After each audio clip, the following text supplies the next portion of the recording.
Hello, everyone. Welcome to the admissions information session for the MHCID program at the University of Washington. We're psyched to have you with us today to talk more about this program, what we do here, and what we find interesting about the way that we approach design. We've got a large group of students and staff here to talk today, and we're happy to answer questions as we go along. Let's get started. We got a pretty straightforward agenda. Today, we're going to talk first about the program broad view, a little more about curriculum. Then we'll hear from our students and their experience in the program. After that, we'll talk briefly about careers and a little more about admissions. And then we'll have time for question and answers. So that's the plan of attack for today. I mentioned this as we started opening up from the weight room, but if you're willing, we always love for introductions to happen in the chat session. So if you want to put in chat where you're from, it's fun to see kind of where the community that's gathered today is coming in, calling in from, and all your different time zones and everything else that's going on there. Joining us on the staff and student side today, we've got a group here. Our program director, Ana Pinto de Silva, is joining us. Hey, Ana. I'm Matt Bartels. I'm the Assistant Director of Student Services. And third, we've got Michelle Barreto. She's our Graduate Advisor. So the three of us will be talking with you quite a good bit. In addition, we've got a set of students here from the current student cohort. We've got Christian, who's our admissions ambassador. You may talk to him throughout the process.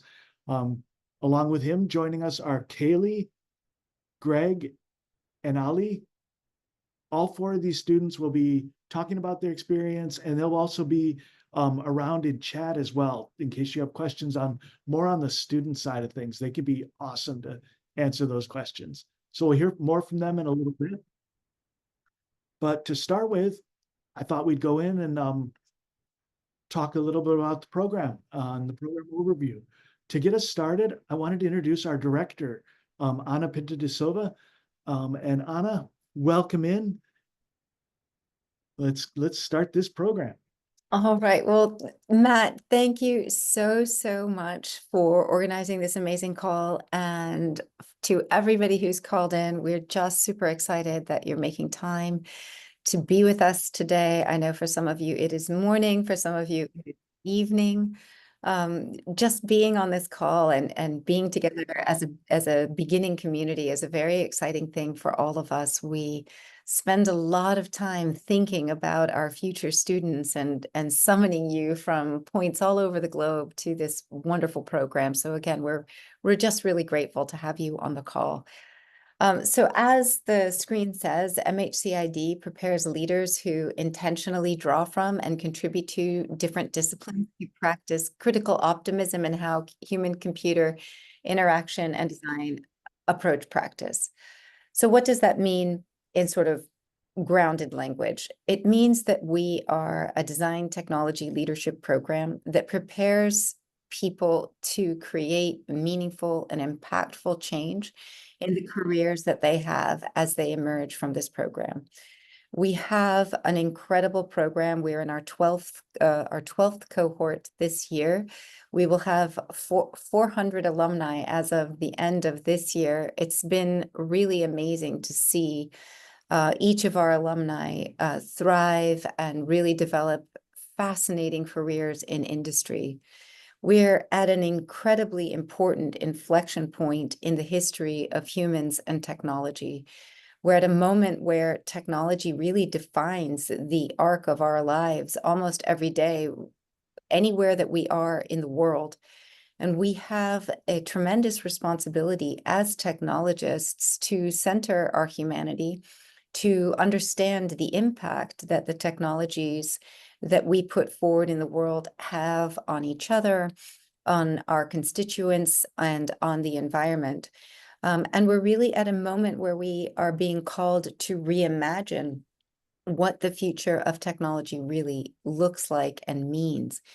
And so what what this all ladders up to is that MHCID is really a leadership and learnership community of practice where we come together as learners and leaders, all of us, whether we are students, alumni, instructors, whether you're a director of the program, staff, we're here to learn and lead together as we imagine the future of technology together, learning skills, technologies, techniques, approaches, and professional abilities to really put that work into the world. I'm just going to take a breath and, oh, well, here, Matt, thank you for putting this slide up. You know, we talk a lot about leadership in the program, and ultimately, you know, there's a letter that we feel is missing in MHCID, and it's the letter E, and that's the E for equity and the E for environment. And these are things that are very much tied to one of the most important letters in the MHCID alphabet, which is the H, the humanity. When human-computer interaction design programs were first started, you know, the H was like the primary focus.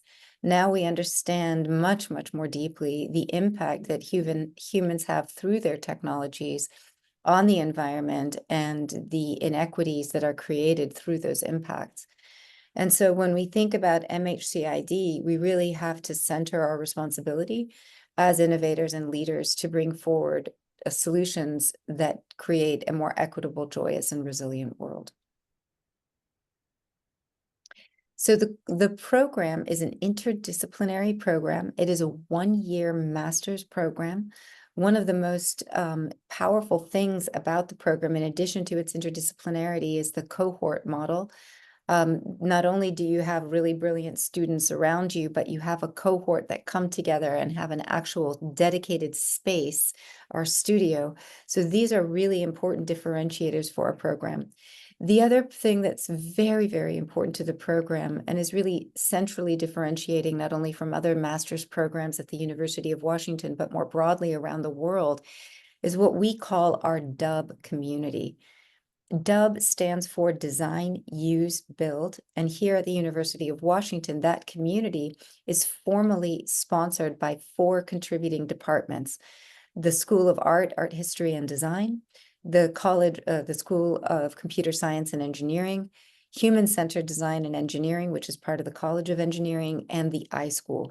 Those 4 contributing programs founded the MHCID Master's Program.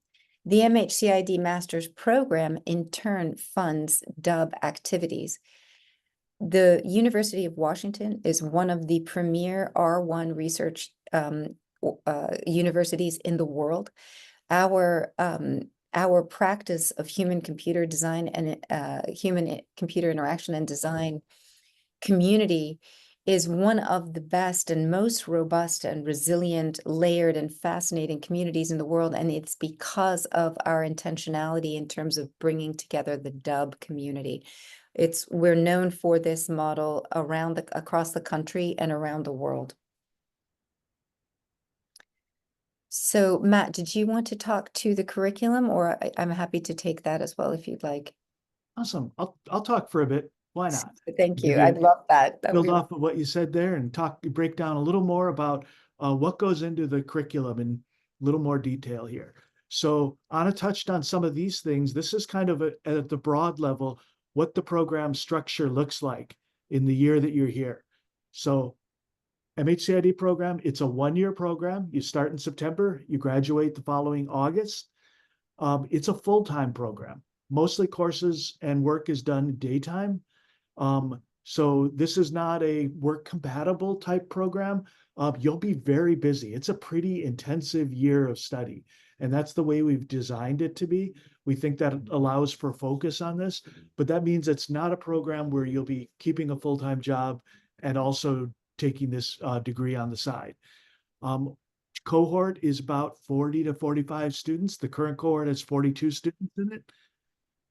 We have a dedicated studio space. That's really kind of a center of the program. It's a place that is designated just for our program and our cohort to hold classes. It's a place that you have 24/7 access to. So you can work on projects, leave some work behind and come back the next day. unlike maybe in classrooms where you have to clean up after every time you go because there's a different class coming in. This is our space. Our studio space is our home base. And that becomes really a hub of much of our activity throughout the year. And finally, we operate in the cohort model. And I think it's worth unpacking a little bit what that means to be in the cohort model. When we talk about the cohort model, at the heart of that, most of the curriculum that you're taking, and we'll break down the curriculum next, but most of the curriculum is going to be the entire cohort taking it together. You're not on a very individualized path of courses that you're taking. You're mostly taking about 85% of your courses with the entire cohort. The classes are taken together. Most of the demonstration of your skills, the learning, is done through group projects. This is not a very individualized program. We think there's value in learning to work with others and to gain from the synergy of being together and solving problems and designing things together as a group. So group projects is the main mode of learning. Finally, being a cohort definitely leads to an emphasis on collaboration. That becomes a really important skill for your entire career, but it's something that you'll learn through all of the work that you're doing in the cohort model, learning that you have strengths that you're bringing into the cohort and other people have incredible different strengths. And learning to value that is something that we think is really a great skill that you'll develop through the year because of the cohort model. So the cohort model sits at the heart of how we structured the learning in this year. When it comes to the curriculum, I think we can break it down into sort of 5 different types of courses that you'll come across throughout the year here. So first we have DUB. Anna introduced DUB as that intersection of all the people interested in the HCI field from different schools and departments coming together at the University of Washington. There's a DUB seminar class that meets once a week. Basically, it's a speaker series of industry professionals and academics who are at the cutting edge of new developments and new learning in the HCI field. They give a talk almost every week, with the speaker series being a place where we come together with other folks in the DUB community, all to talk and ask questions of a speaker and really learn from all sorts of different experts in the field. The DUB seminar series is something that you'll do in each one of your 4 quarters at MHCID. In addition, we have a seminar session for the first 3 of your 4 quarters. The seminar session is a course that's designed to really unpack some of the theories at the heart of how we work in design here. Each of the courses is a place to dive deeper into learning about what's behind some of the decisions we make and why we make those decisions. Who are we talking about when we're designing? It gives more of a chance to think about some of those background issues that inform a lot of the ways that we approach design. The third piece of our curriculum is studio classes. Every quarter you'll have a studio class. The studio class is a chance for you to learn through doing. These are the big group projects that you'll work on. They begin with an ideation studio in the fall quarter. That's where all the students are right now. Move into a prototyping studio in winter quarter. Then you go into capstone classes and studios. So the studio classes are really your big core project classes throughout the year. Capstone is an extended project, a studio project that extends beginning in winter quarter and then all the way in spring and into summer quarter especially. Capstone classes put you in a place to work with a group and an industry advisor or sponsor. In addition to academic instructors, this gives you a chance to really work on an extended project that you can put together all the theory from seminars, all the work from studio classes that you've learned, and execute on a large-scale project end to end where you can really develop and show the kinds of skills that you are building throughout this year. Finally, electives get added into the mix. You'll take 2 or 3 electives throughout the course of the year.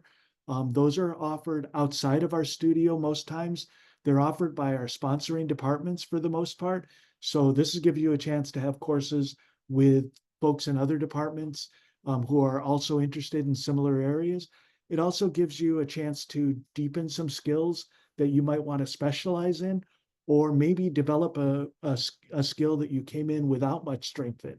So the electives are kind of that icing on the cake that allow you to sort of do a little bit of crafting of your own personal take on what your expertise is going to be. If we put this all together, the course calendar kind of unfolds this way. So before we even start, you arrive a week before the fall quarter begins, and we have Immersion Studio. Immersion Studio is a chance for the cohort to come together and get to know each other. And generally, this is a fast-paced 1 week of learning about what the resources are in the community here, hearing from academics and industry professionals about their experience in design and what they find most important, and a short sprint as well to get used to working with each other and get to start working with your cohort mates and seeing what the year is going to be like. After that sprint, then we go into fall quarter. Autumn quarter, you take Ideation Studio, an end-to-end project with a bit of an emphasis on the early part of understanding how to find problems and then down select from a series of problems, but it's an end-to-end design project. Your theory course in fall quarter is user research, a chance to dive into all of the different methods that you might eventually employ as when conducting research in this field. There's Dub Seminar in the fall quarter and possibly an elective. We go into winter quarter. Your studio is Prototyping Studio. Prototyping Studio is another project, group-based project that's studio that's based around projects that deal with making the digital physical, bringing the real world into play, often through use of incorporating sensors and other interactions with the outside world. So we're pulling you out of the computer into the real world in Prototyping Studio, and we develop making as an important skill that you can use in all your projects. So you'll do a lot of building and hands-on work in Prototyping Studio. The seminar in winter quarter is User Interfaces, Software, and Technology that dives into a lot of discussion about how we interact with different interfaces, what the history behind that is, and how that's come to play in the development of this field. Also in winter quarter, we start talking about capstone. There's a capstone planning class. This is mostly about discovering what you're most interested in terms of areas, teammates, and sponsors and advisors. So capstone planning begins the capstone process in winter quarter. We have Dub Seminar and electives as well in winter quarter. Spring quarter comes along, and the studio class is related to capstone. This is your research studio for capstone.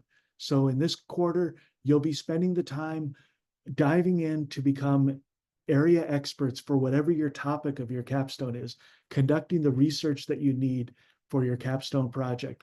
Whereas you had a research class in fall quarter where you're learning different methods and trying them out in that seminar period, in this research studio, you're choosing the best research methods for your particular project, and working to really dive in and learn all that you can from experts and from users to help you define your capstone project.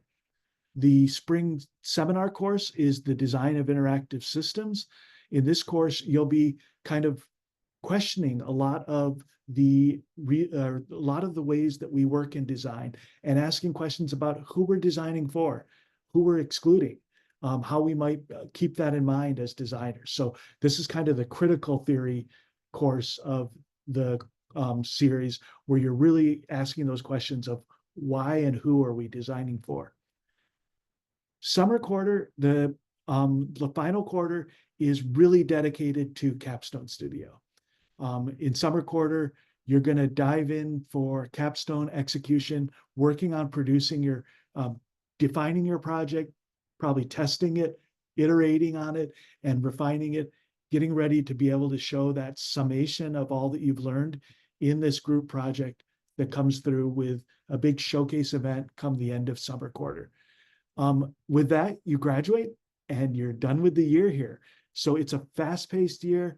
it comes together to give you chances throughout the year to go through several cycles of studio projects and also to build up your theoretical skills through the work that you do here. This is sort of a basic overview of what this curriculum looks like. Be happy to answer questions when we get into Q&A as well, if you want to talk more about these things. Moving on from the curriculum details, we thought before talking with students, maybe it'd be worthwhile to just chat a little bit about, with Anna and Michelle and I, talking about who we think is right for the program. And I had welcomed Michelle and Anna to pipe in here. We put a couple of things together, a slide of what might lead to being a good candidate for the program. Any of these speak to you, Anna and Michelle, that you want to talk about any of these topics? They all do, but I'd love to hear from Michelle. She's so eloquent in talking about our students and our program and what feels like a good match. Yeah, absolutely. Like I definitely feel especially like the first few like really speak to me. I think especially I might speak to a little bit like the cohort model style and like that self-directed and driven.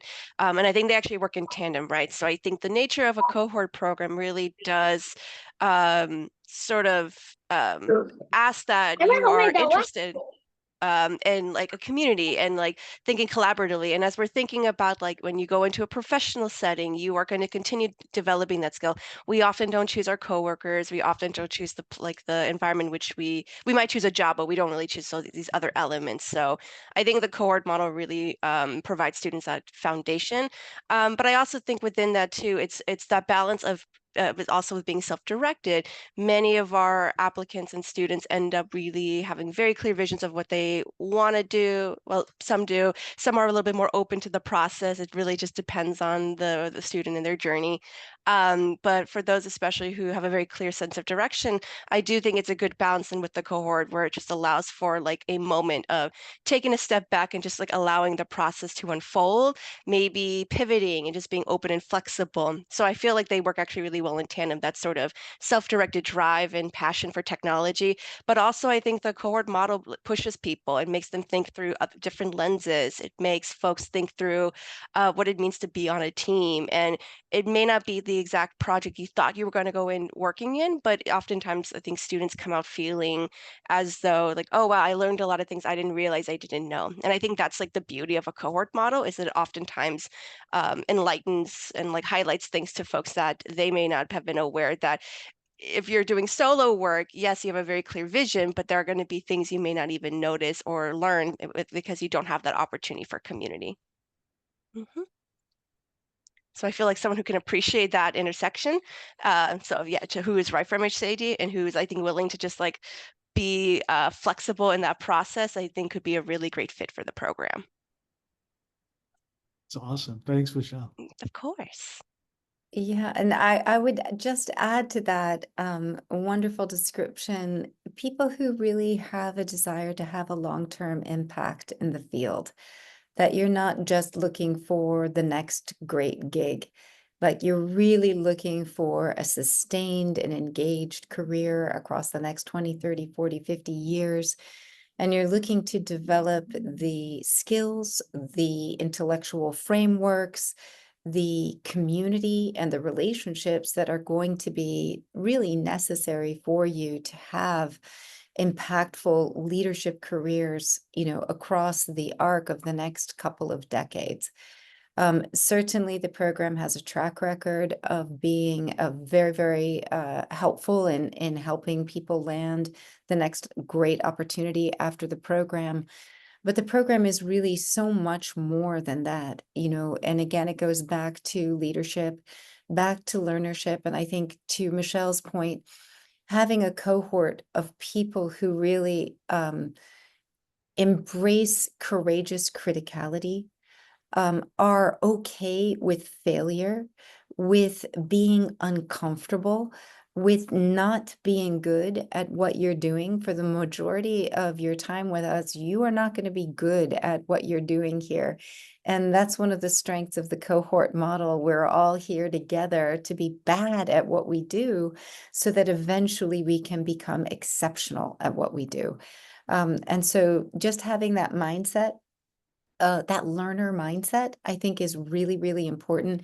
And that long-term vision for where you want to be and an understanding of the importance of the work that we're doing. That's great. Thank you all. Yeah.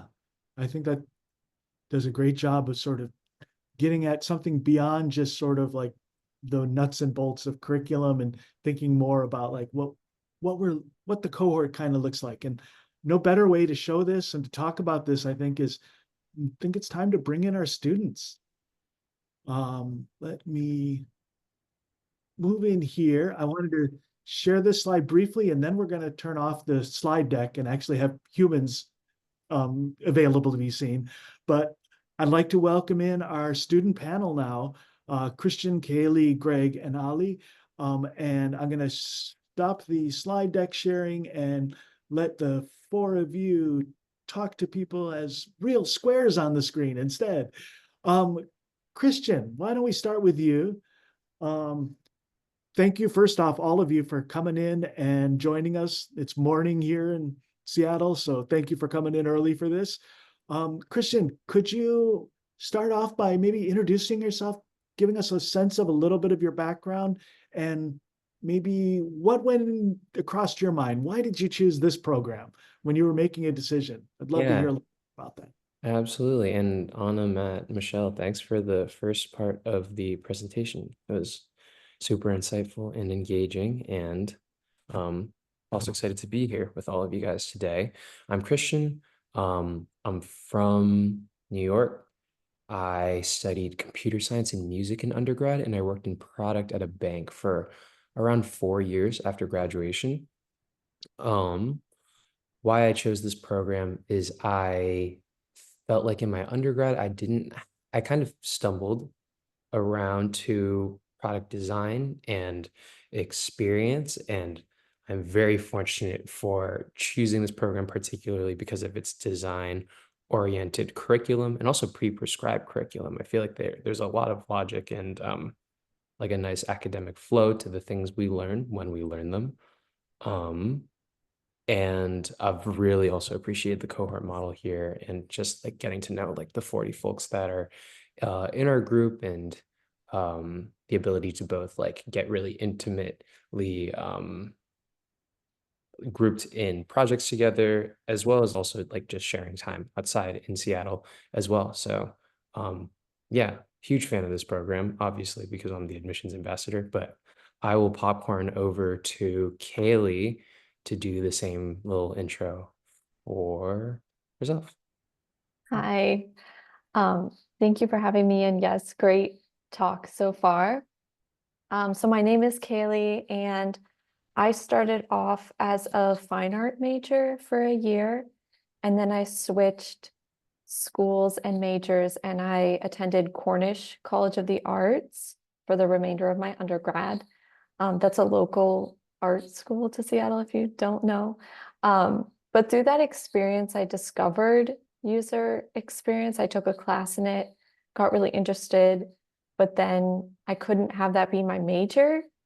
And then that's kind of how I decided that I want to pursue this more. I want to get more education in this. And one of the reasons why MHCID is my personal favorite program is because of the cohort model and how I knew I would be able to work with people that were totally different than me, because in art school, everyone is kind of like a visual designer. So I was interested to work with people of different backgrounds. And I've definitely gotten that through the cohort model and having it local to Seattle. I love the area, and I had been there already for undergrad, and having the alumni network so local was really helpful. Maybe we can hear from Greg next.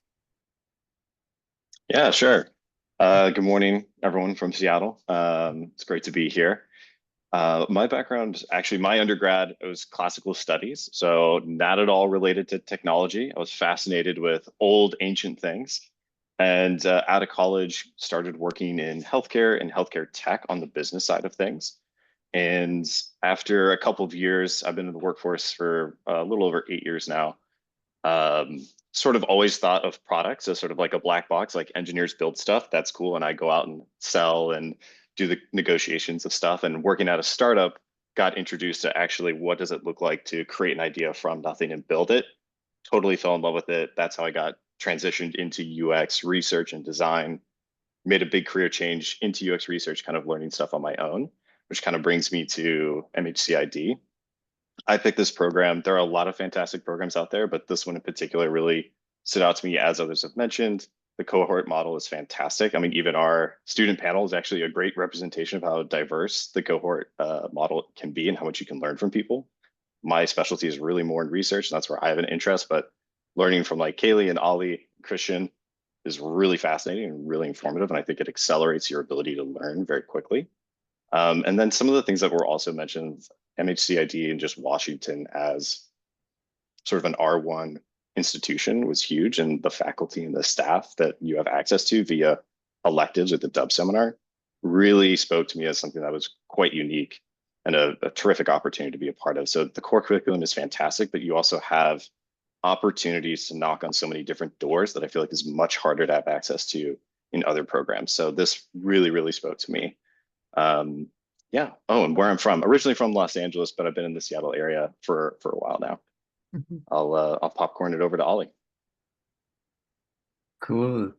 Yeah, so my name is Ali.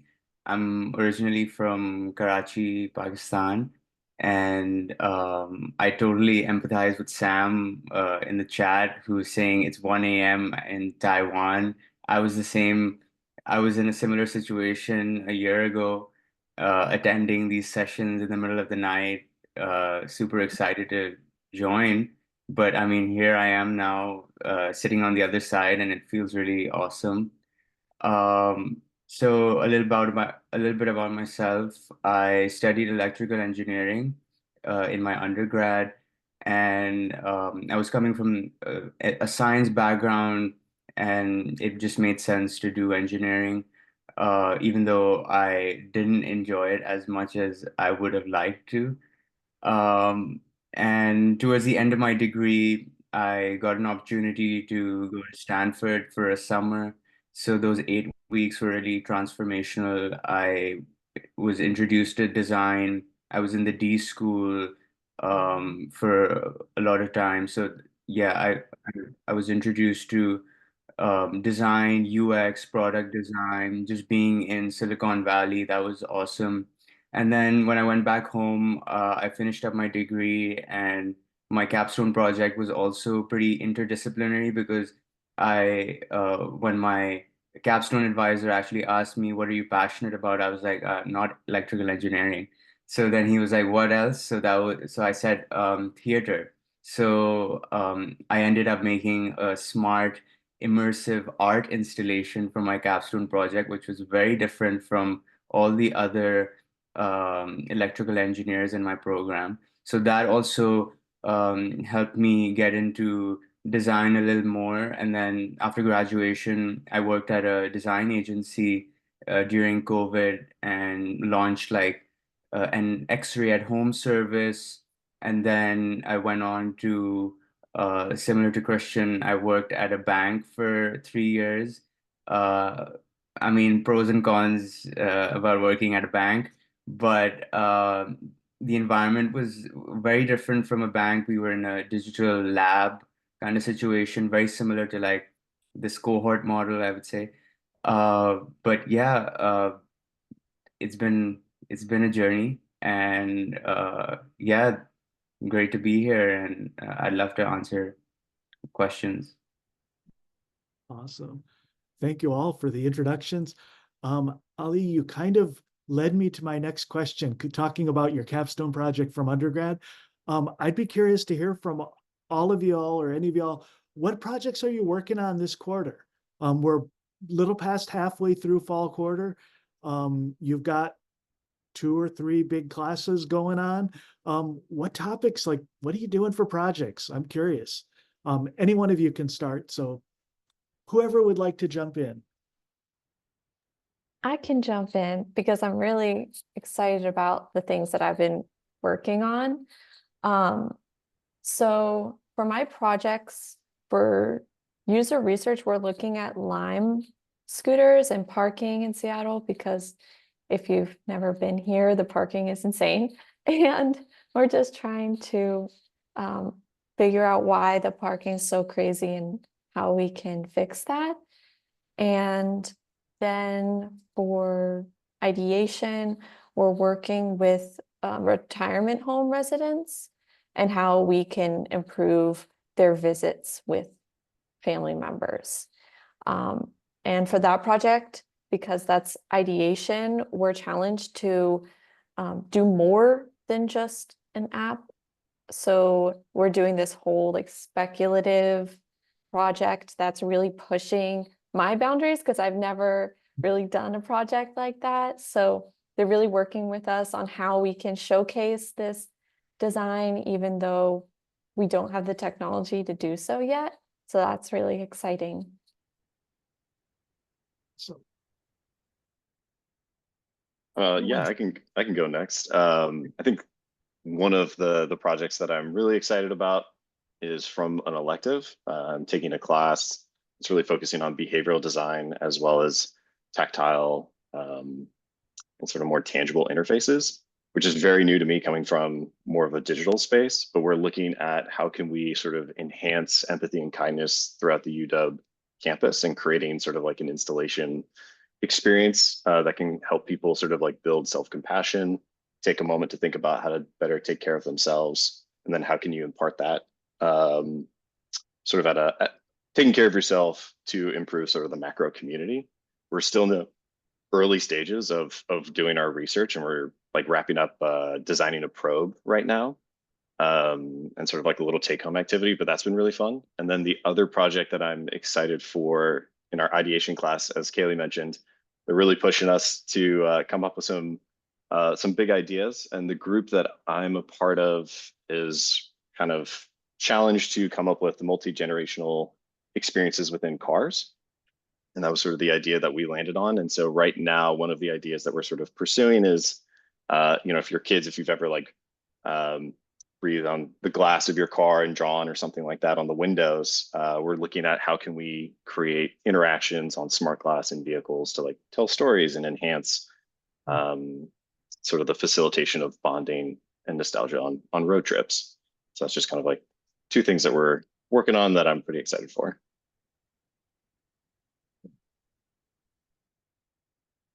So I can go next. yeah. Yeah, so for my ideation group, we're actually working on phishing scams and how older adults are more prone to, getting being a prey of that.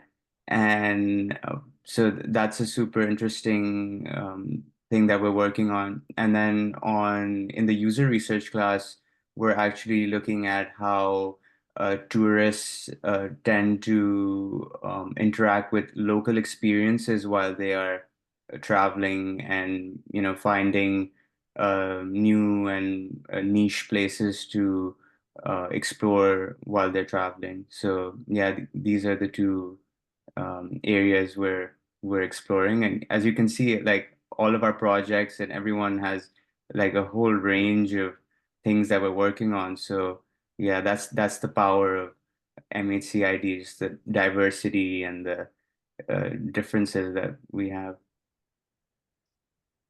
Amazing. Thanks for sharing, guys. I think I'm going to go off of that topic of contrast and diversity with two of the projects that I'm doing. So the elective that me and Ollie are in is called Interfaces Lab. It's funny enough, it's taught by like one of the previous directors of this program, Michael Smith, who's super insightful, a great designer, and has like so great lecture, so much information just to like come out of his brain in real time in lecture. But we're doing something that you could say is directly related to industry, where we're doing wireframing and thinking about how to create a potential writing application like a Google Docs or something like that. And it's following 4 deliverables that we're walking through the process and getting critiques on and thinking about how to do things with like better alignment or typography, something that you like often would see in industry. And then for ideation, the core class that honestly takes a lot of our time as a cohort, but I think it's super engaging. I think the professors there are really unique in that they're encouraging a lot of us to not think about building an app, to think about building something that is like perhaps a bit future forward or even like technology agnostic. When we were thinking about designs, like I think one of the things that I thought for my project would be funny, but also valuable is like a talking stick. So for my project for ideation, I can talk about this for like hours, but our topic space is weddings, specifically for multi-generational relationships. So thinking about like the young adult that's getting married and how they interface with their parents. And a cool finding that we are trying to design a solution around is that conflict isn't necessarily a bad thing when you're working things out with your parents. Oftentimes you think like, oh, if we're fighting, like fighting equals bad, not fighting equals good. So we're thinking about what kind of like subtle or explicit design solutions could remind folks that like if they come across conflict, they can either navigate it better or they can communicate better or even just like increase the amount of like collaboration or involvement every single party in wedding planning wants. So those are my 2 projects. Very different, but I like them a lot. Thank you all. That's really interesting to hear all these, and I'm looking forward to seeing some of the showcase output from these various projects. These sound cool. I wanted to talk more generally about your experience so far. You're almost 2 months into the year. You've got settled in, you know this place, it's your home now for this program. I wonder, like, maybe if you have any thoughts about what you appreciate most, like what's been a pleasant surprise along the way as you've come into this cohort, and maybe a little bit about challenges that you didn't expect to have that have actually become part of what you're doing. So I'm interested in like good sides and challenges, things, opportunities that have come along. And this is open for any of you, and whoever wants to speak up first, you can go for it. Kristen, I see you're unmuted, so why don't we hit you first? I guess I'll have to go. Okay. For the good sides, I think one of the things that people are mentioning in this call or of the panel is the cohort model.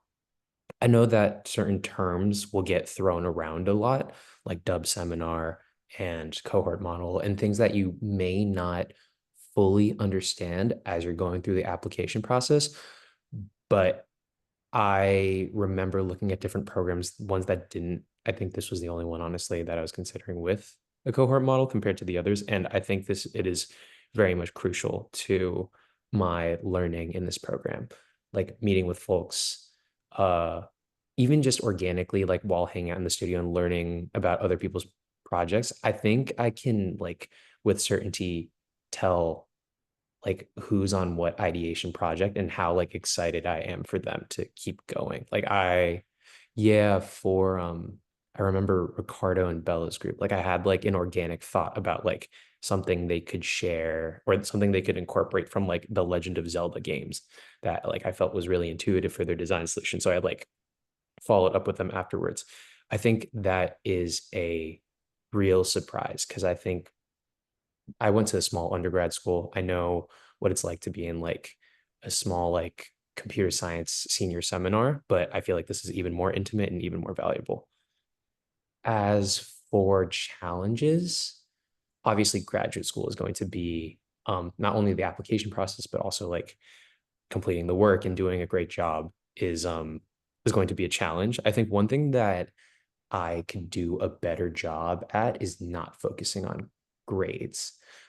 I feel like obviously my parents like instilled, as did like everyone's like just like a big emphasis on like your success. The main metric is like the performance criteria that you're evaluated on. And I definitely can't do like the first impulse that I got from last night after we got our usability generative analysis assignments was like, how does this like affect like what my grade is going to be like? But then like looking over the feedback is more valuable, communicating with your partners, things like that. That was a genuine answer I came up with on the fly, but like I actually like I should work on that more. Thank you. Yeah, Greg, go ahead. Okay, awesome.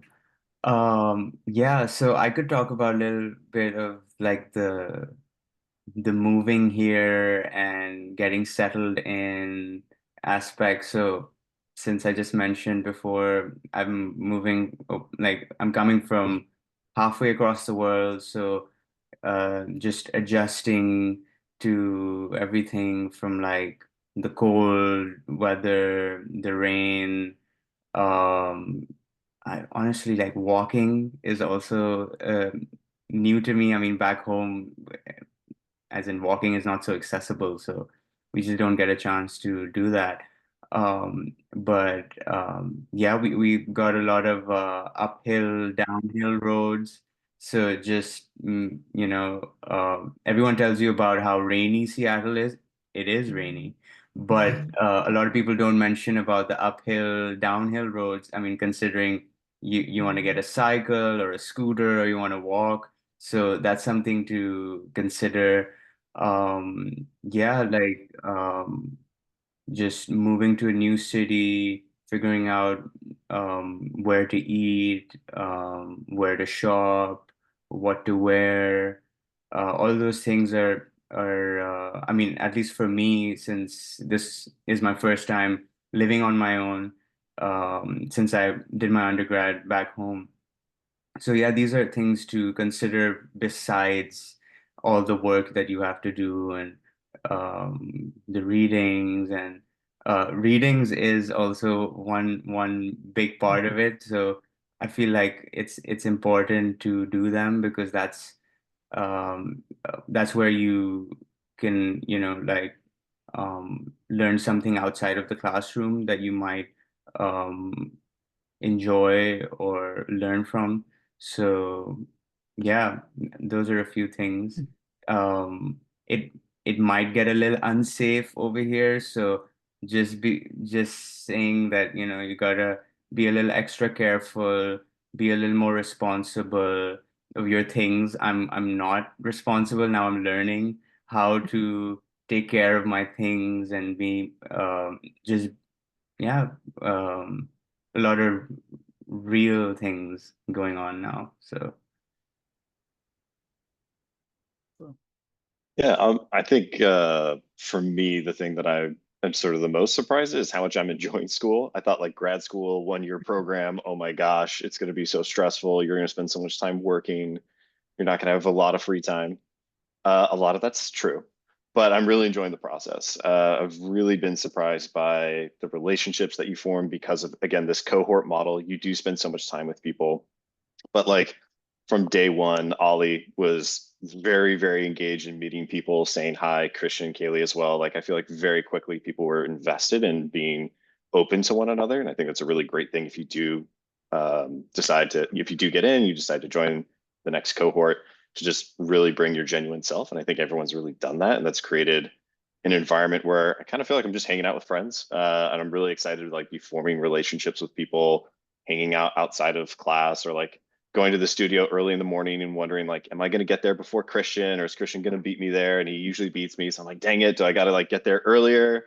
Like who can truly say the studio is their home? Right now, it's definitely Christian's. So like, there's a lot of fun camaraderie that we do get. And I think that's been really terrific. I've also been really surprised and really enjoying just how available people are, especially like Matt. Met with him yesterday or 2 days ago, and a couple weeks before that, and just having questions about how to navigate electives, how to make the most of my time. I've got this quick question. Can we meet? People are really, really invested in you getting the most out of this program once you're here, whether it's your cohort or the program and staff and administration as well. So that's been really great. I think a challenge or a surprise, for me, it was picking an elective. I don't know why I stress so much over picking the right electives. And then now that I finally picked one, Matt actually gave some really good advice, which is don't focus on finding the perfect elective. Focus on, how can you make it the best elective for you? Like, what can you really bring to it and drive the most success out of it? And that really changed my paradigm and let go of a ton of stress. And now the elective that I picked was a class that I thought I had no place in being in. I thought I didn't have the experience, the background. It was in a different school, and now I'm taking it and it's a blast and I'm learning so much. So it's kind of an unexpected challenge and things, but I think if you reach out, there's a lot of opportunities for like unexpected success. Yeah, so something unexpected for me that I've really enjoyed is actually our professors. You hear about them and you're like, oh, they're awesome. But then when you actually go there and take a class with them, especially our industry professors, I really like them. Like Dara is at Google Maps, and Chris is at Amazon Futures. I feel like because I want to go into industry, just having their expertise is so, so helpful. And they're just really knowledgeable. And I've really enjoyed working with them. And then also some unexpected things. I was really like concerned going into the program, not like in a bad way, but I was like, oh, it's going to be so hard. And I was having some imposter syndrome when I first got here because everyone is so amazing in their own way. But then when I really got to know everyone through the immersion studio, which is so fun, by the way, then those fears really subsided. And now I feel like we're all this really awesome group. We know everyone. One of my biggest advice is I'm an introvert at heart, but I had to really leave that behind during immersion studio and really put myself out there. So if you are admitted, be prepared to do that because that's a really great time to meet everyone and make some new friends. And everyone has been so nice. So there's no need to worry at all. Awesome. Thank you all for this. I got one more question for you, and then we probably should move on and keep going with things, but I could talk with y'all for the whole session myself. Everybody's here on this presumably because they're thinking about applying to the program or are in the process of applying to the program. You four are success stories. You navigated the application process, and we've heard a little bit about how you decided to come here and what you're enjoying here. But I wonder if you have any tips for folks who are a year behind you. They're getting their application materials together. What tips might you have for people thinking about applying and how they might structure everything? Any of you could jump in. We could popcorn this to the team at large. Sure. I mean, I can start. So I think the most valuable thing would be being yourself and being your honest, true self and just putting yourself out there. You have to be a little vulnerable as well. Like, what are you willing to share?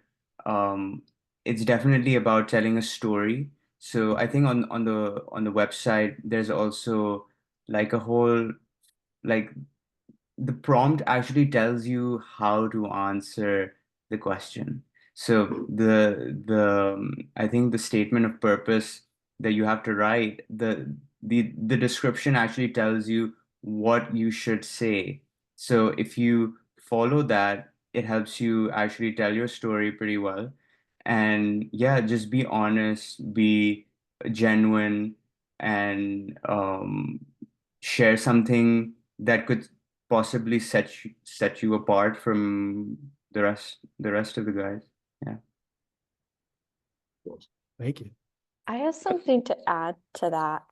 So you'll hear a lot like share your story and tell us like why this program. And that was something that I had a hard time doing. So I had to apply twice. I tried twice. So I learned a lot along that way. And to elaborate on like sharing your story, like you don't have to be so paranoid about, oh, are other applicants going to have a similar story? You really just need to focus on you and don't be afraid to be critical of our field. That's something that I was afraid to do at first, but yeah, you can totally like say, I don't like how it is right now, and I want to change it, and here's how. And also, don't feel like you have to hide your background. It's going to be useful to you.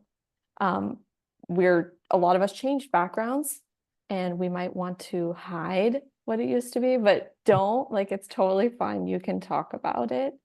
And also, I'm sure you're applying to other programs. So if you feel like, oh, MHCID is just like all the other programs, I don't know what to say for why this one, that just means you haven't done enough research yet. And I was definitely there like the first time I applied. That's why I didn't get in. So you really have to understand what the cohort model means, what the Dub seminar means, and how that's going to help you personally. So that's my biggest advice. Cool. I think I would also add, those are really good points, Ollie and Kaylee. I think I would also add, writing the essay is really important. I think that's sort of the center point of your application. Writing an essay, especially when that is your chance to make an impression and really distinguish yourself, it's an iterative process. So if you haven't started, just get started, start throwing down ideas. It doesn't even have to be formatted, right? You could just start talking about what are my strengths? What are things that I'm interested in? You can ask friends, colleagues, family members, like, what am I good at? If you're not sure, like for me, I love writing. I hate writing and talking about myself. So getting other people to kind of give you some of that feedback is really helpful. When you're going through the writing process, I also think it's really nice to get a different perspective. So, if you've written your first draft, your second draft, or whatever, as you're going through, see if you can get different people to give it a proofread and just kind of see, like, does this make sense? Am I really celebrating myself enough? Am I championing myself? Am I telling a compelling story? And if you get different perspectives at different points as you're writing, I think that can really help you fill in gaps, and really make sure that someone can say, like, you're selling yourself short here. Like, you are much more collaborative than you're giving yourself credit for. You're very creative. Like, here's something that I really value about you or an experience that you have. I think that's really helpful. And then to Kaylee's point, research, I think you've got to do your due diligence, not just on the MHCID website, but just UW in general. Look up the different professors, different classes, electives. You can look at alumni and other capstone projects and just really speak to what UW specifically is unique and what does being part of this community help you with your goal, your mission. Speak to that. Like, what is your purpose, not just for a career, but as an individual and as a person. Celebrate that in your story and see how you can create a narrative where UW is that next step for you. Those were all fantastic responses that I would +1 100% from Greg's to Kaylee's to Ollie's. One thing that we could probably talk more about in the Q&A is to not stress over about the portfolio. I think one of the things that I'm glad I didn't know before I met all of my like wonderful cohort members is that I did not submit a traditional portfolio. I was definitely in the minority, but I talked to, I think, even some people that looked at my portfolio or what I submitted. I submitted a research paper that I was a part of because I had a more formal computer science background, but I didn't have anything that explicitly showcased like research that I can, or like a research website that I had, or like designs that I had done, because I'd never done any of those formally. But I think the reason why I submitted that and I felt like I was still able to get into the program is that it showed like a sense of intentionality that was consistent both in my submission for additional materials and essay, where I was very explicit that I didn't have any formal training or training outside of working at a job, and that I was giving all of the evidence that I have practiced research in some kind of capacity before, that I can create a high level material paper that can be submitted and approved by my like academic department. So just things like that. Don't worry about what you're submitting. Don't worry about what other people are submitting. You can still get into the program. It doesn't matter. You don't need to, like, if you don't have a UX research or design portfolio, I would actually not advise that you make one if it's just going to be kind of like half efforted as and then you like submit it. I think like you if you're thinking about this program, you are likely like um you have some kind of relevant experience in the field and you should submit what you think puts your best foot forward instead of like trying to like squeeze into the mold of like what everyone else is doing. Awesome. Thank you all. I want to give a big round of applause. Greg, Christian, Kaylee, Ali, thank you so much for sharing all these things. And I really could just turn this into a session for an hour and a half with you guys talking. That'd be much more interesting than us going through the rest of this. We got a couple more things to talk about, and then we'll have everybody join in for Q&A. So let me just pull up the screen again, and we'll get through the last couple of things here. So let's talk a little bit about the other end, careers and how we prepare you for careers as you come out of the program. Throughout the program, there's going to be a lot of career development that we offer that happens in various different workshops and alumni panels and the like. We hold a series of workshops on all elements of the nuts and bolts of the job search. Things like how to structure your resume, how to prepare for a screening interview, behavioral interview questions, how to talk through a whiteboard challenge where you're given a prompt and you have to design on the fly traditionally at a whiteboard itself as you go along. We have workshops on all of those things and many practice sessions for you to get used and comfortable with practicing your answer to various different interview questions. We also offer a portfolio class in the spring where we bring in a design lead from one of the local design agencies, somebody who reviews portfolios for a large part of his career. And he comes in and shares with us best practices for how to get your portfolio ready for the interview process, how to get both your website portfolio and your presentation portfolio stories in good shape to impress and to be able to show off the kinds of things that you can do. So there's portfolio class, there's various different workshops, and we bring in alumni regularly to come and talk in panels about the various different areas that they're working in now. They're a few years ahead of you in industry, so it's great to hear from them. We also have an alumni mentoring program that every student is matched up with a couple of alumni that they have small group meetings with. These can be a chance to have an ongoing relationship with a couple of alumni who can talk to you about what they're seeing and how to make the most of your year here in the program to prepare you for the job search. Alumni mentoring program is always a really big highlight of a lot of what goes on in career development throughout the year. So we have a bunch of resources we use when we're preparing you for going on in the job market. I guess the last resource that was sort of mentioned already by some of the students, the staff and faculty here are great resources for your career development. You'll be meeting with our director, Anna, regularly throughout the year. You could set up appointments with Michelle, with me. You can come and talk with us where you are in your own career development story. It's good to know you can have those one-on-one meetings, both during the year and then afterwards. I meet with alumni whenever they want to come back and whenever they want to talk. So it's a lifelong connection that gives you that background foundation as you launch into your next step of your career. There are also, we don't have much time to talk about the resources that are present because of location here, but I think it's important to have in mind when you're thinking of different programs. The University of Washington is a large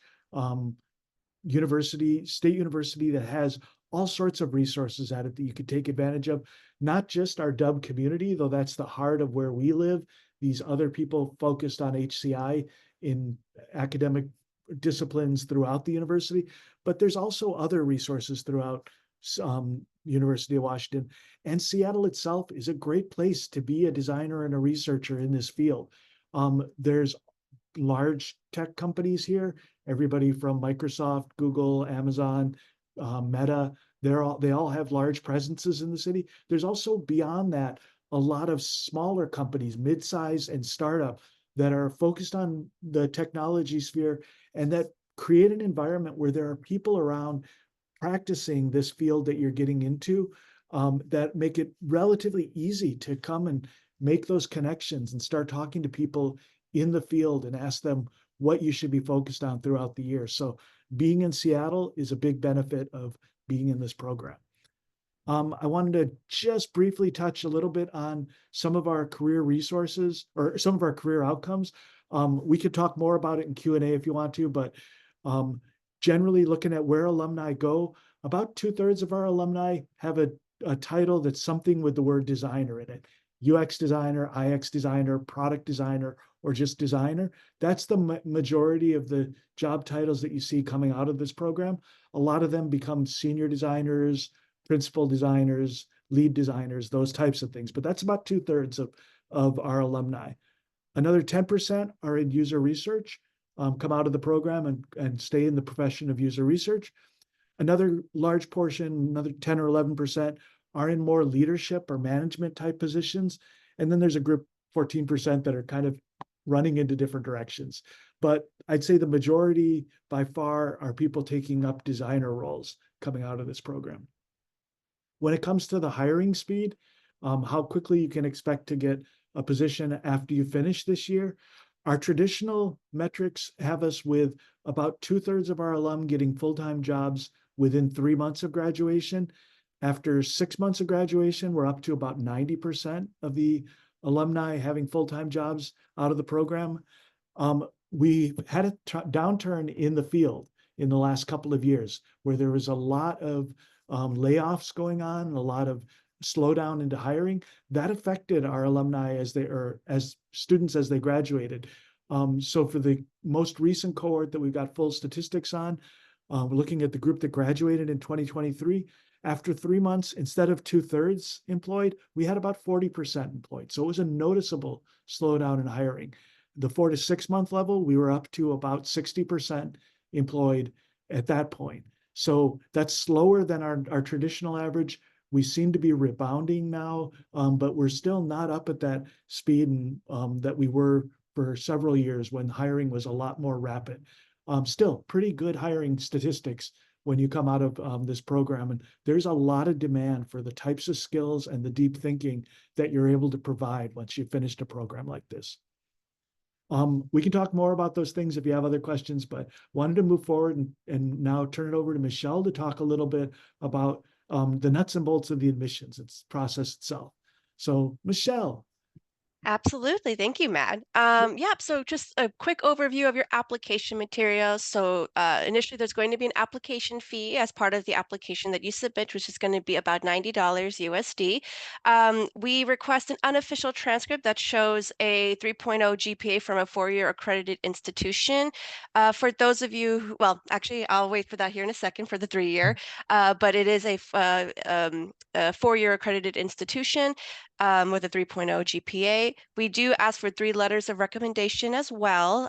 Those 3 letters of recommendation do not have to strictly come from faculty. They can also come from employers or like a mix of both. I know especially for some of our professionals who've been out of college for quite some time may not have quite as the same robust relationships as they do with their colleagues and their supervisors. So we're pretty accommodating as a professional program.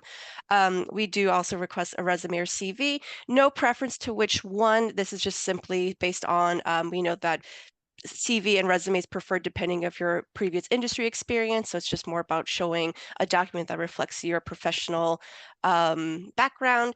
A statement of purpose. This is going to be very key in your application. So the statement of purpose will ask key questions about your interest in the field of HCI, our program specifically, and a few other questions. So it's just very important that you answer the questions like thoughtfully and thoroughly, while also within the confinements that we set out. And we highly recommend additional materials. I think Christian already has shared this, but this does not necessarily mean a portfolio, but really thinking about these artifacts that you add to your application as demonstrative of your best work or what you feel like uniquely has you stand out as an applicant in this program. So it's just really being thoughtful about that additional material or additional materials. I would also recommend maybe thinking of a quality over quantity as well. So just really thinking through like what materials you wish to submit. Yes, now I'm ready, Matt. For my international student applicants, so you do have to demonstrate English language proficiency, but there are multiple ways in which you can do that. You can submit test scores. We currently accept TOEFL, IELTS, and Duolingo if you wish to submit those. You can also submit proof of English language proficiency in other ways, which can include if you've attended another U.S. undergraduate program or a master's program. If you've already completed a previous program in the United States, we can accept that as well as proof of English language proficiency. Or if your undergraduate studies were taught in English. So if you attended an institution in your home country in which the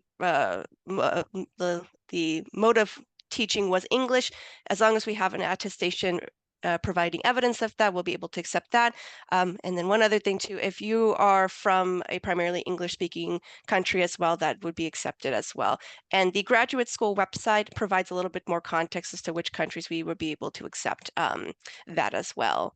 And then if you have any specific questions of whether or not your specific material can count towards this, you can reach out to us and we can confirm.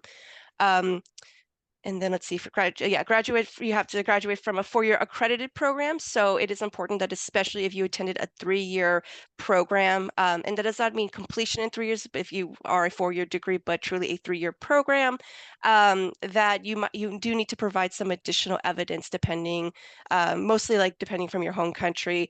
I would say, again, this is sort of a context based. There are some instances where we can accept a 3-year, but I would say if you have a 3-year degree, please contact us and we can verify whether or not you would be eligible to apply, since many 3-year degrees, many may not be accepted with the program.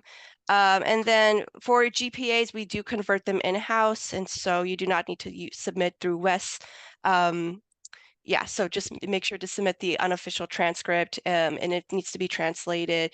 You can feel free to do that yourself if you'd like, but typically most transcripts have an English option. As long as we can read it, that'll be great for the admissions process.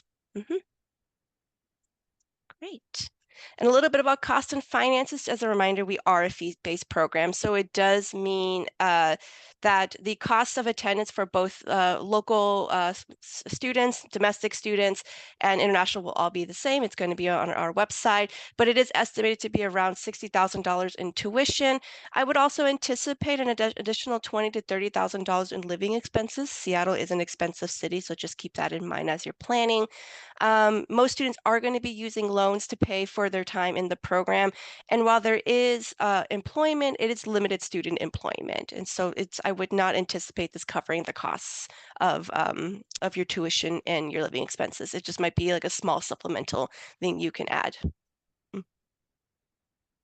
Wonderful. So admissions timeline.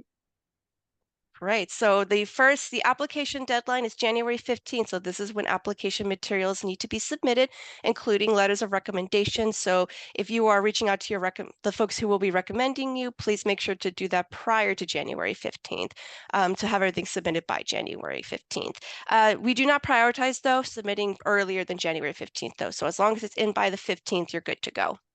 All right, so next, and so in terms of decisions, we send out by March 15th. Between January 15th and March 15th, we are in deliberation. We're not going to be able to do it earlier than this, but we're very, very good at getting it to that March 15th. So it is, that will be when decisions are sent, and you'll receive it via email.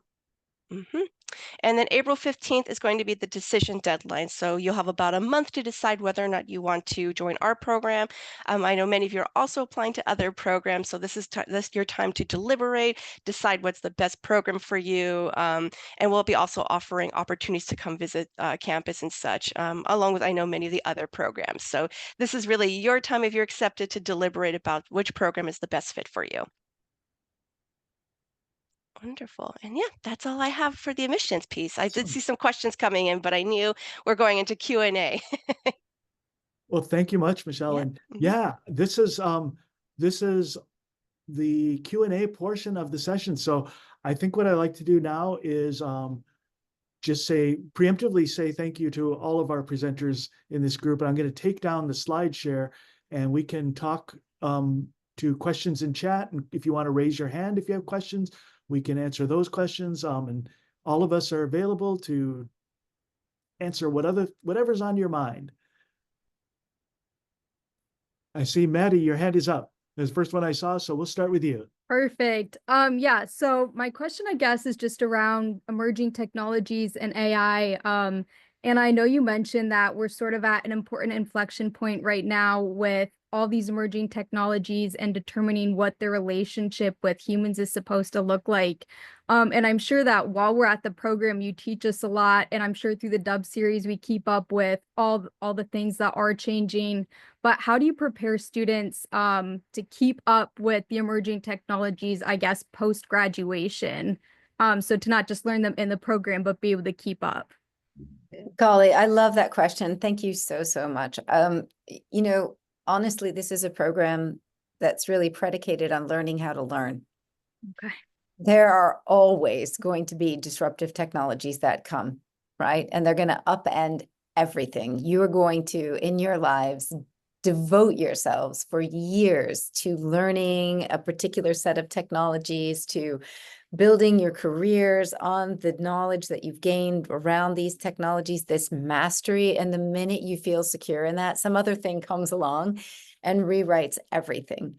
So really, the first thing is it's a program that's really built on learning how to learn. It's why we really center staying uncomfortable and being okay with being bad at what you're doing. You know, when you're learning a new technology, you pretty much kind of suck at doing it for a while. And the things that you produce don't necessarily match up to what you know you're capable of. And that is perfectly okay. You know, I'll just own the I statement. I would much rather see students take a run at a leap at something difficult and try their best, perhaps not meet the mark, but really show courage in it and be able to bring the broken pieces to the table and be like, this is what I did.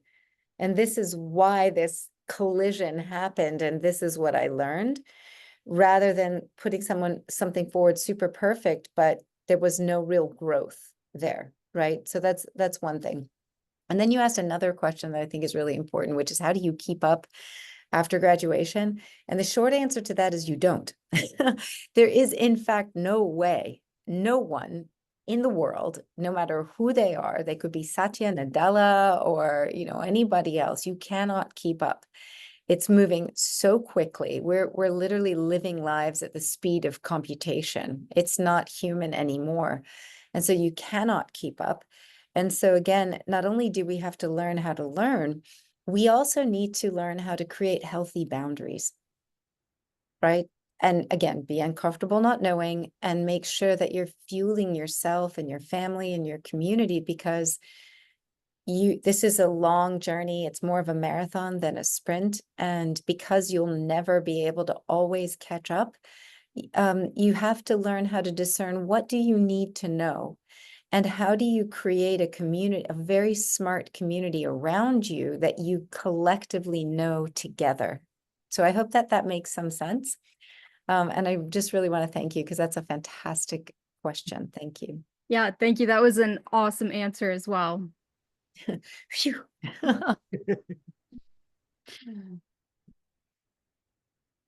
I'll ask everybody on our panel if you've noticed anything in chat that'd be a good question to throw out to the group as a whole. We could surface those. You can just unmute and holler those out. Otherwise, if anybody wants to raise their hand, we can take questions here too.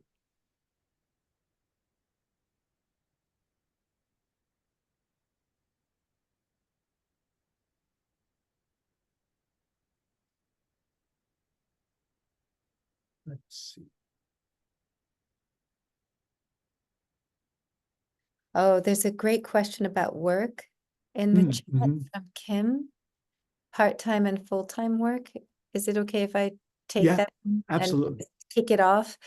So I'll just share with you all that my master's degree was also full-time, and 1 year, and I worked like 3 jobs while I was doing it. I almost died. It was so intense. I do not recommend this. Everybody has a different in Portuguese we say pachorra. It's like the ability to withstand things, stress, and we all have differently shaped stress. And it's really up to you.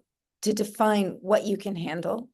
The more you put on your plate, the less you're able to really focus on any one thing. And that can be a stress in and of itself. On the other hand, for some people, that actually is how you operate best. I would say it's not super wise to work full time. I would probably really tap the brakes on that as an expectation. I do think that you can work part-time while you take the program on. Again, just being mindful that the more you load yourself with, the less you'll be able to really be immersed. Now, again, you know, I worked 3 jobs while I was doing my master's because I had to. You know, I had to. I didn't have the financial support that I needed to get through my program. So I just wanted to just share that with all of you and say, I understand. And sometimes we take things on because imperfection is the only way forward. So that's okay, right? 100% okay.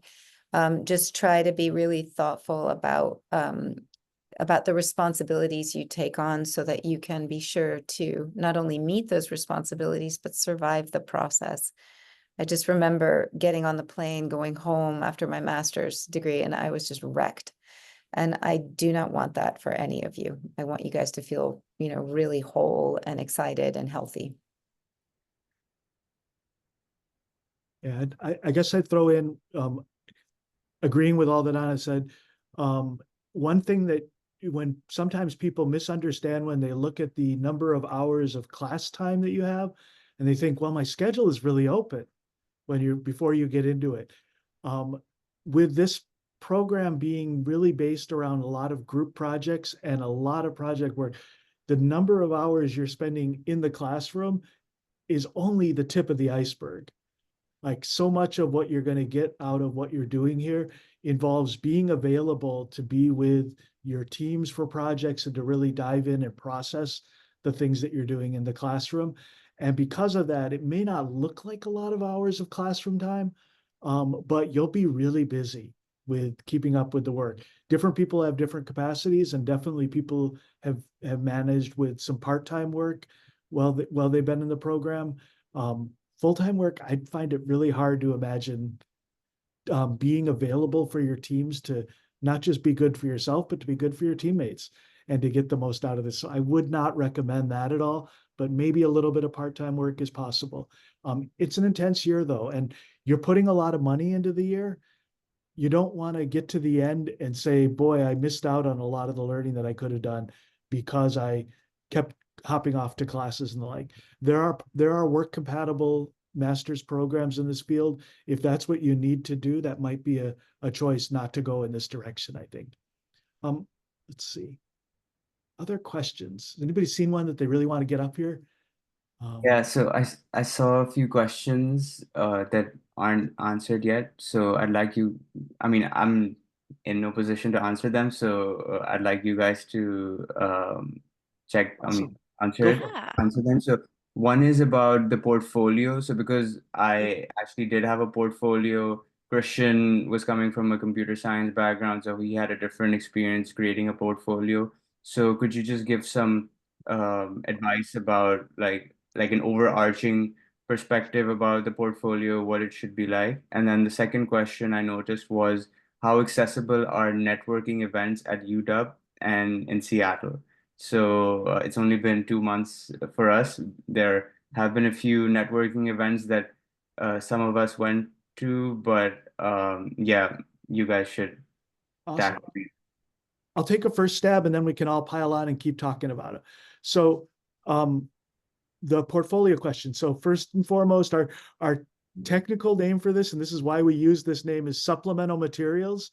When Michelle went through this, the reason for that is as much to remind us as reviewers as to remind you that we're open to more than just UX portfolios. We're looking at the work that you're able to show for where you're coming from. So like Christian said, he was doing a research paper that he worked on. What we're looking for in your supplemental materials is to get an idea of how you solve a problem, what your process is, and we want to see you at your best. So you may be in a totally different field that you're at your best in. that could be something that's amenable to showing in a portfolio format, or maybe not. Maybe you're going to write a paper about it or share it with us in some other way. So we're open to the form factor.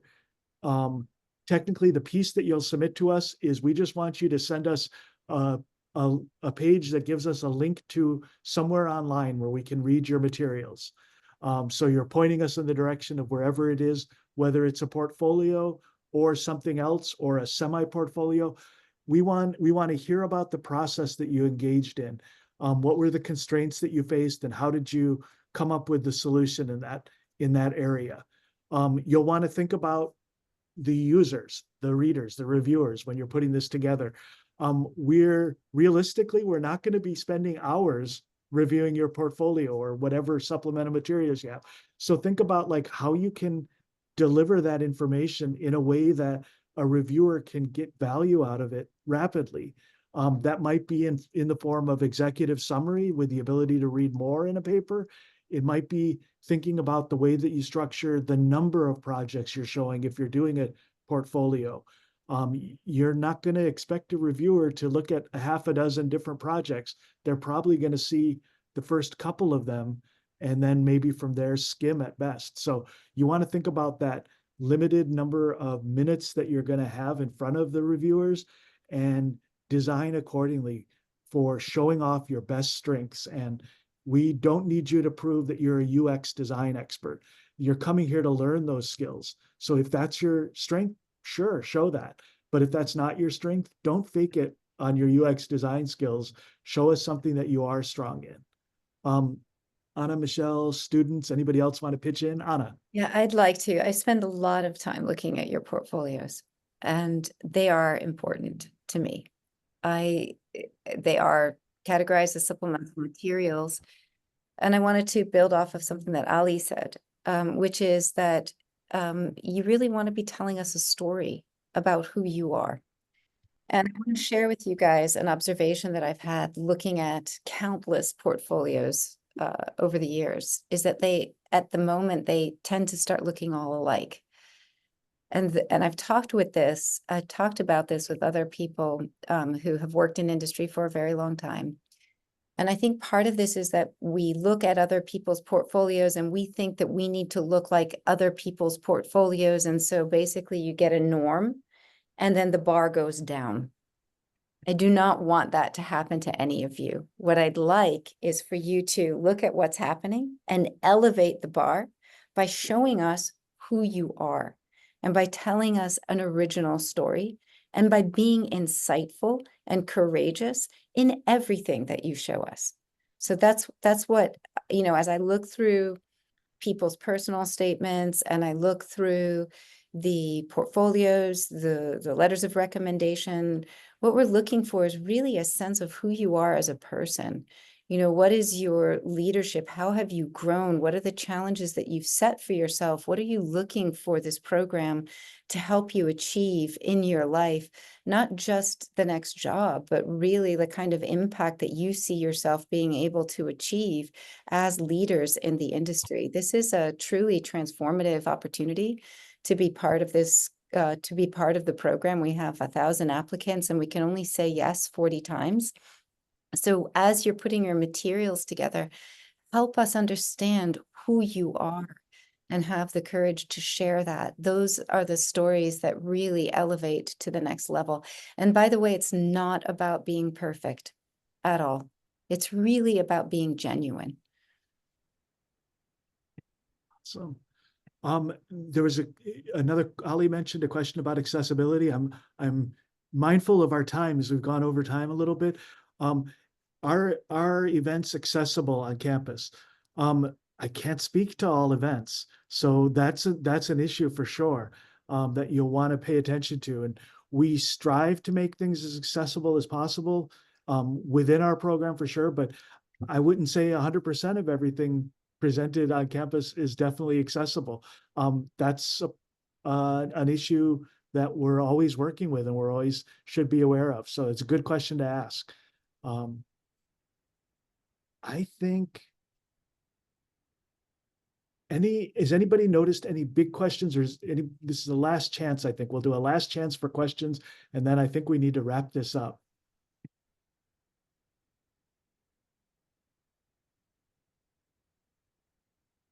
All right. Thank you all for staying with us for over 90 minutes. It's been great talking to everybody. Christian, Ali, Kaylee, Greg, Anna, Michelle, thank you so much for joining in all this. It's been fun talking. And if you have additional questions, you can reach out to the MHCID program through mhcid@uw.edu. And Christian's email address as our student ambassador is also up here as CR Chang. Yeah, There we I are. was about to mention that before we leave. Yeah, feel free to write down my email. If you have any other questions, I'll try to answer them or direct them to the right person. But yeah, That's awesome. yeah, happy to do that as well. Thanks everybody for coming. Have a great rest of the day. And good luck as you go through all your application season. Bye, everyone. Bye. Thanks, guys. Everyone, thank you much. Thank you for the information. Bye.